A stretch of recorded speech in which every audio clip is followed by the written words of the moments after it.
When a system is overcharged, does the subcooling increase or decrease?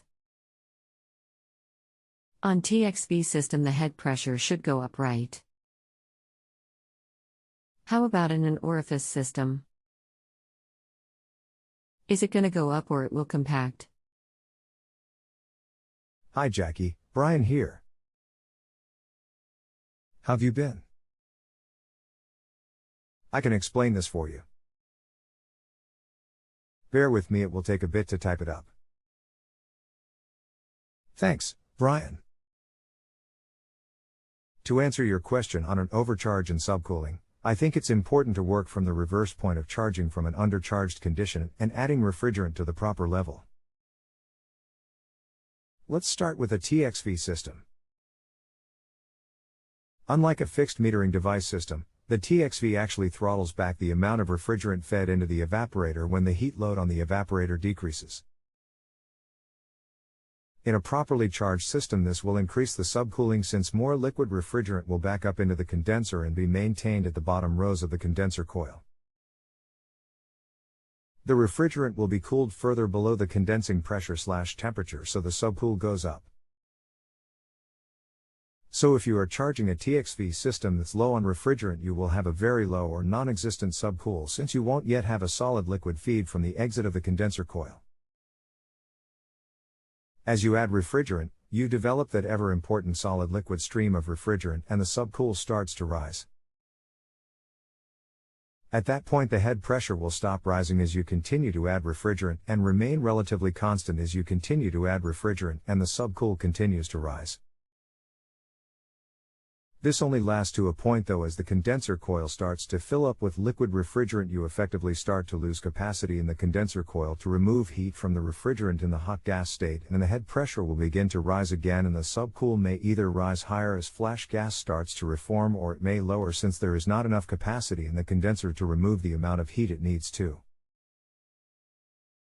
This is highly dependent on the condenser coil design and the efficiency of the system, since higher efficiency systems generally have well oversized condenser coils. Also remember, low outdoor temperatures will raise the subcooling a bit also because the system gets more efficient at outdoor ambience below design. The botany is on a TXV system with an overcharge. Your subcool may be high, low, or radically changing because of flash gas in the liquid column, but depending on the outdoor ambient and the size of the condenser coil, your head pressure may not be high even with an overcharge. Now let's take a system with a fixed orifice, piston, actuator, or even a capillary tube metering device. When this type of system is low on refrigerant, it behaves the same as a TXV system in terms of pressures and temperatures, but the difference comes in when you add refrigerant and either hit the right mark or overshoot it with too much refrigerant.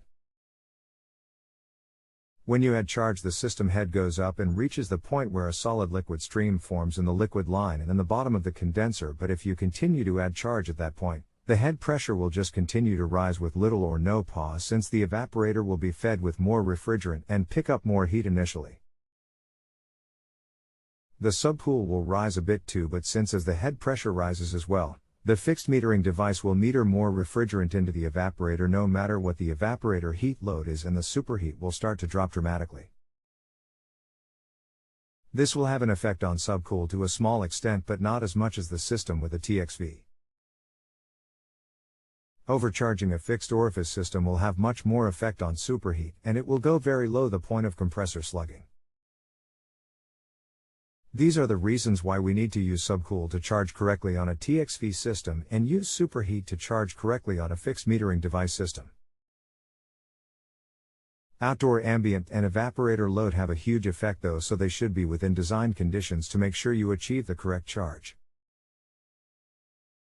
That's why it's important to come back and check the charge if you have charged the system outside of the design conditions.